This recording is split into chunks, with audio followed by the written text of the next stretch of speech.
സാരാംശങ്ങളുടെ എണ്ണത്താൽ വേർതിരിക്കപ്പെടുവാൻ പാടില്ലാത്ത 3 വിശുദ്ധാത്മാക്കളായി എണ്ണത്തിന് അതീതമല്ലാത്ത ഏക സാരാംശമായി തന്റെ പിതാവിനോടും പരിശുദ്ധ റൂഹായോടും ഒരുമിച്ച് സ്ഥിതി ചെയ്തുകൊണ്ട് കന്യകയുടെ വിശുദ്ധമായ മടിയിൽ നിന്ന് ഉദയം ചെയ്തവനും സ്വയംഭൂവും പിതാവിന്റെ ഏകജാതനുമായ ശിശുവേ, നിനക്ക് സ്തുതി. ഇന്ന് ഉദയം ചെയ്ത ശ്രേഷ്ഠ ശിശുവായ നിന്നെ പുണ്യവാന്മാർ തങ്ങളുടെ ദൃഷ്ടാന്തങ്ങൾ മുഖാന്തരം മുൻകൂട്ടി സൂചിപ്പിച്ചു. നീതിമാന്മാർ ഉപമകളാൽ നിന്നെ കുറിച്ച് ഉദ്ഘോഷിച്ചു. സകല ദീർഘദർശിമാരും തങ്ങളുടെ വെളിപാടുകൾ വഴി നിന്റെ അദൃശ്യതയെ കുറിച്ച് അറിയിച്ചു. അറിയിപ്പുകാരെല്ലാവരും തങ്ങളുടെ ശബ്ദങ്ങളാൽ നിന്റെ നിത്യതയെ വെളിപ്പെടുത്തി. വിശുദ്ധ കന്യകയിൽ നിന്നുള്ള നിന്റെ മാനുഷിക ജനനത്തെ അവർ ആത്മീയ നയനങ്ങളാൽ മുൻകൂട്ടി കാണുകയും ചെയ്തു. അദൃശ്യ ശിശുവായ നിന്നെ മുട്ടാടിനെ വഹിച്ച വൃക്ഷം മുഖാന്തരം വംശതലവനായ അബ്രഹാം മുൻകൂട്ടി ദൃഷ്ടാന്തപ്പെടുത്തി.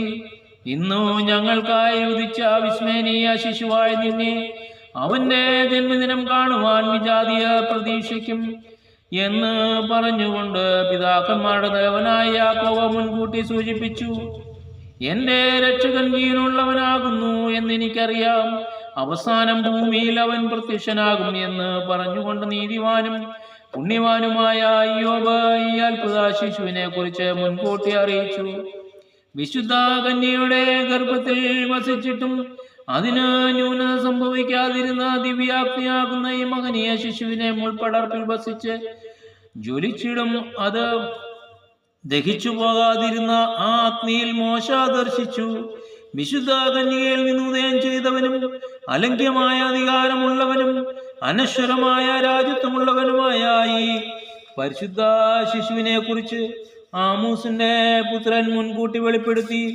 യെഹെസ്കേൽ ദീർഘദർശി ആദ്യ ശിശുവിനെ 4 മുഖങ്ങളുള്ള രഥത്തിന്മേൽ മുൻകൂട്ടി ദർശിച്ചിട്ട് ജഡീകമായി ഇവൻ ലോകത്തിന് പ്രത്യക്ഷനാകുമെന്ന് അവനെ കുറിച്ച് പ്രസംഗിച്ചു. യേശയ്യാ ദീർഘദർശി വിശുദ്ധ ശിശുവിനെ ദർശിച്ചിട്ട് ഇതാ കന്യക ഗർഭം ധരിച്ചൊരു പുത്രനെ പ്രസവിക്കും, അവൻ ദൈവവും മനുഷ്യനുമാകയാൽ അത്ഭുതമെന്ന് വിളിക്കപ്പെടുകയും ചെയ്യും എന്ന് അട്ടഹസിച്ചു. വിശുദ്ധ കന്യകയാകുന്ന രോമക്കെട്ടിന്മേൽ മഴ പോലെ അവൻ ഇറങ്ങുമെന്നും മാത്രമല്ല, നീ എന്റെ പുത്രനാകുന്നു, ഇന്ന് ഞാൻ നിന്നെ ജനിപ്പിച്ചിരിക്കുന്നു എന്നും പറഞ്ഞുകൊണ്ട് ദാവീദ് ഈ വിസ്മയനീയ ശിശുവിനെ കുറിച്ച് പാടി. കർത്താവ് ദാവീദിനെ ഒരു കിരണത്തെ എഴുന്നേൽപ്പിക്കൂ എന്ന് പറഞ്ഞുകൊണ്ട് ഈ ഓമന ശിശുവിനെ കുറിച്ച് യെരമ്യാ വെളിപ്പെടുത്തി. ഈ കൃപാലുവായ ശിശുവിനെ ദാനിയേൽ ദർശിച്ചിട്ട് കൈകൾ കൂടാതെ വെട്ടപ്പെട്ട ശില എന്ന് വിളിച്ചു. ദൈവകൃപ നിറഞ്ഞവളെ, നിനക്ക് സമാധാനം, ഞങ്ങളുടെ കർത്താവ് നിന്നോടുകൂടെയുണ്ട്. സ്ത്രീകളിൽ നീ അനുഗ്രഹീതയാകുന്നു, സകല സൃഷ്ടികളുടെയും രക്ഷിതാവ് നിന്നിൽ നിന്ന് ഉദിക്കൂ എന്ന് പറഞ്ഞുകൊണ്ട് ഈ സത്യശിശുവിനെ കുറിച്ച് മാലാഖമാരുടെ തലവനായ ഗബ്രിയേൽ ദാവീദ് പുത്രിയായ കന്യകയോട് അറിയിച്ചു.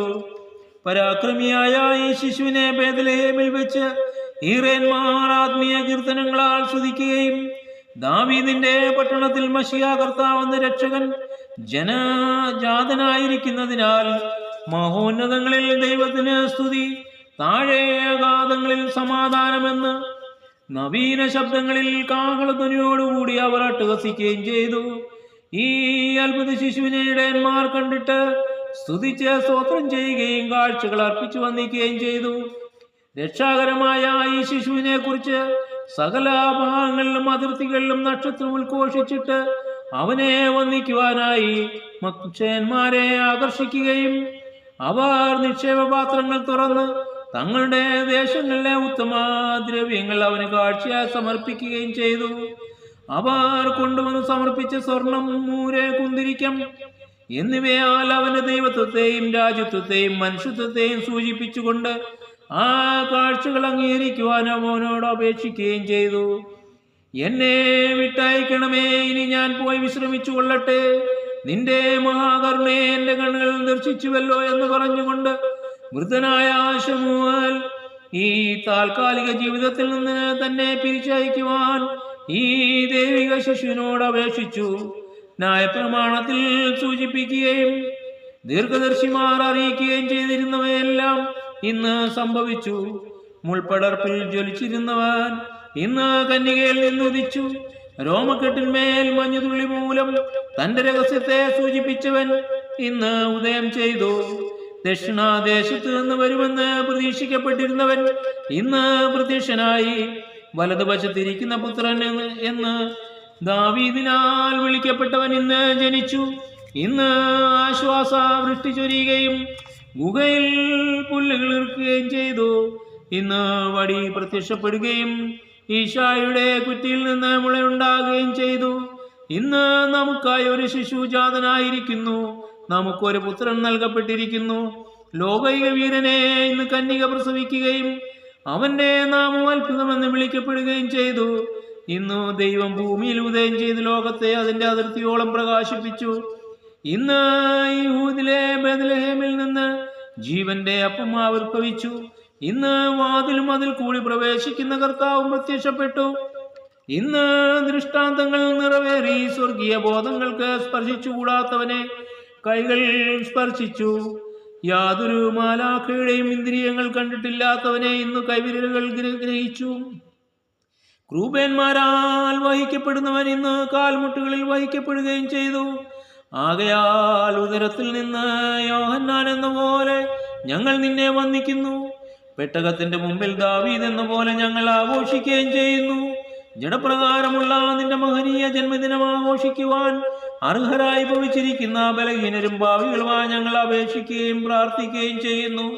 നീതിമാന്മാരോടുകൂടെ നിന്നെ സ്തുതിപ്പാനും പുണ്യവാന്മാരോടുകൂടെ നിന്നെ പുകഴ്ത്തുവാനും ദീർഘദർശിമാരോടുകൂടെ സ്തോത്രം ചെയ്യുവാനും സ്ലീഹന്മാരോടുകൂടെ നിന്നിൽ ആനന്ദിക്കുവാനും ആത്മീയരായ സ്വർഗീയ ഗണങ്ങളോടുകൂടെ നിനക്ക് കാഹളമൂതുവാനും ഞങ്ങളെ യോഗ്യരാക്കണമേ. നിന്റെ രണ്ടാമത്തെ പ്രത്യക്ഷയുടെ ദിവസത്തിൽ സകല പാപങ്ങളുടെയും പരിഹാരത്തിനും സകല നിയമലംഘനങ്ങളുടെയും മോചനത്തിനും സകല മാലിന്യങ്ങളുടെയും നിർമ്മലീകരണത്തിനും സകല കറകളുടെയും ശുദ്ധീകരണത്തിനും ഞങ്ങൾ അർഹരായി ഭവിക്കണമേ.